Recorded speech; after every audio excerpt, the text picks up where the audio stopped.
Okay, so this is a corner I wanted to do, and it talks about this talks about race issues, and in regards to black men, and two very notable examples I want to bring up is again the obvious buck breaking of black males, and this is go with regards to that thing with Jonathan Majors, who's being, if you don't know him, this is a guy is Kang in MCU, and he's supposed to be in Creed 3 as the antagonist for the main character played by Michael B. Jordan.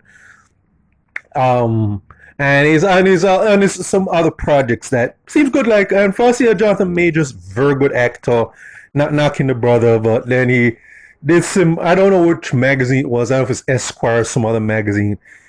And he just looked when you see the magazine, and you see his legs crossed like that, and he look like he was sashaying it. I when I saw this, I was like face palm. I said, okay, the brothers falling into that trend too, and yeah, that is not something I like because they what Jonathan Majors like. This is a guy that looks very physically imposing. This guy look. I don't know if he's like let's say like he's like big like Terry Crews, Morris Chestnut. But like this guy's muscular. This guy look like in a fist fight. That guy look like he'd lay out with one punch. And here he did have him looking like a queen with the way that his legs is crossed and like he looked like he's wearing high inch boots. And yeah, and I think that was for Creed 3. And the thing I said when I saw this is that they knew what they were doing when they pulled that though. They knew that okay, that looked like some kind of that looked very dainty as hell. And I can bet you that the guy's agents or PR or his agents put him up, PR team put him up to this. I say, look, you want to really continue to gain success, want to make it in business, yeah, you're going to have to fall for certain narratives and be aware that there's agenda going on there. And we also really want you to like go into it. And Jonathan Major said, okay, if I want to keep making headlines, yeah, okay, fine. I mean, I have to just sacrifice my self-respect whatsoever. And yeah, I think he's doing some damage control with it, and which I'm sure his publicist wrote for him. But yeah, that does kind of send a message like black men in particular that yeah, you got to be buck broken in order to like be accepted in the long term. And what's even more telling is that the brothers who don't fall for that, these are the people that really get either get their career sabotaged or just get blackballed. Because I think from like for I've heard, and there are even some black actors who were big back in the day, and then all of a sudden you don't see or hear from them anymore after a certain point. Some of them have come out and say, yeah, they wanted me to do some kind of like some very questionable stuff, like they want us me to cater this agenda, meaning that they want to put us in a dress or have us do like a gay scene, and we say no, we ain't doing that, which they will lead to like the producers or whoever is in industry saying, okay, we've decided that your career has ended, at has reached the stop sign at this point. Yeah, go about your business because let's get another Negro who is going to be more susceptible to what the agenda want to push. And I'm pretty sure and Jonathan Majors knows that. He knows that hey, if you don't really toe the line here, yeah, you're going to end up like say Nate Parker, or some other people who didn't know their place. So I can just pretty much guess that hey, he decided that you know what, if I have to kind of like if I kind of like have to like look dainty and moist, hey, it's worth it. But yeah, and this is not to knock him as an actor, but yeah, I'm pretty sure he understood. He got some people were in his ear, and they were saying, "Yeah, gotta do this. Do this if you really want to keep making advancing." And that's a choice you choose now. Me personally, I would not do that. I mean, for more, if I'm a budding actor in the industry and they say, "Yeah, you gotta put on a dress. You have to look kind of effeminate or emasculated," and I said, "Nah." Me, yeah, if my career takes a hit, my star power phases will tell it. Yeah, my self respect means more to me, and fair enough, that's what a noted actor Dougie Dog said. Like you remember his character back in the '90s, like from um look, Yeah, okay, I'm sorry, my mind's drawn a blank. If you remember from shows like crap, okay, the Cosby, yeah, over in CBS where he played one of the main characters. I really wish that my mind was not drawing blanks here, but I really wish I could remember or even that show where he was the main character alongside Lauren Toussaint, Doyle, and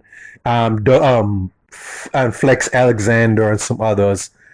He said in an interview at some point, said, "Yeah, they wanted me to be put in a dress," and I said, "No, I'm not going to do that." And he said, "Yeah, not if that means the end of my career, or if I'm not going to get a lot of phone calls from my agent going forward, yeah."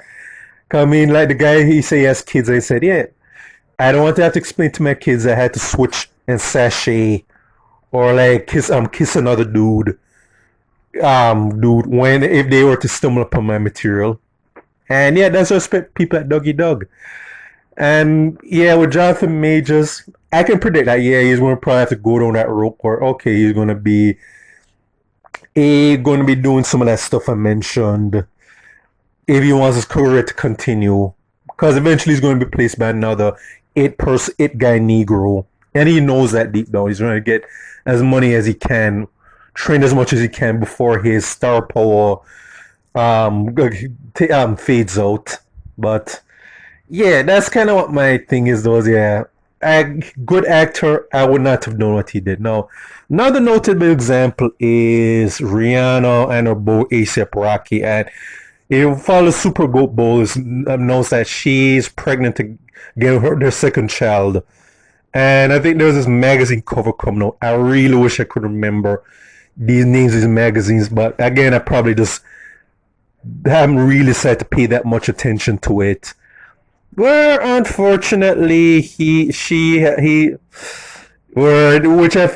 did this on purpose, where he had her being in the front and center, leading, and you'll see ASAP Rocky in the back, looking very emasculated, holding their first child.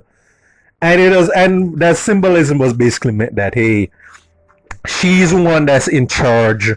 She's the one that is really wears the pants in the relationship. And for those who want to say they're making too much in this, are we really? Yeah, because people will have a critical eye look and say, yeah, that's some. Yeah, I know what they're doing, and yeah, I know people say that okay because she's a much bigger star, that's why she's in the forefront. Like you couldn't have them both equally in front, both them holding hands with their kids, both of them holding their kids, looking like an equal nuclear family. It does made him look like okay, she's the one that wears the pants, he's the one that's pretty much wearing the heels, and that's not bad design. And yeah, again, that's that clear design where black males in particular are just made to look like these emasculated, effeminized figures, whereas the black females in a lot of cases are look like the more masculine, the more assertive, more dominant, the alphas in the dynamic. And yeah, that dynamic never is not true to form. And I'm not one saying, hey, women have to be subservient to men, but at least make them on equal footing. Have it where the men and the women are side by side, equally strong and moving forward, having a nuclear family, rather than just that bullshit where we're just trying to devalue the males by propping up the females, because they're not even doing the females a favor like that, because females generally do not like that dynamic in the long term. Yeah, they want a equal, a strong, assertive man that is going to be taking charge so they can walk hand in hand with them, and you're not doing us a favor by doing that. But then again, when their agenda's to push, they know the deal and they're purposely doing that. And yeah, we have to call this out. No, what I can really tell is that yeah, when I make videos like this, I'm pretty sure that is what get like the idiots who run YouTube. That is what will probably get them to declare videos like that. Hey, this is a violation of our community guidelines. I mean, if I was actually in favor of something like that, that yeah, then they'd have no problem with it. But yeah, it is very telling that when brothers like myself call stuff out like this, yeah, that is when you get scrutinized or you get scrutinized, or even or ever. But when you go along with the narrative, there's nothing wrong with that. But yeah, that's just a thing, cause that's a thing to point out though. But yeah, we need to talk more about this, cause yeah, there's definitely an agenda they're trying to push by having these narratives, and yeah, I can't really co-sign that. And no brother, self-respecting black man who isn't a simp or a cock should co-sign. And so I have to say so. This is for UVO and my other platforms. Catch you on the flip side. All right.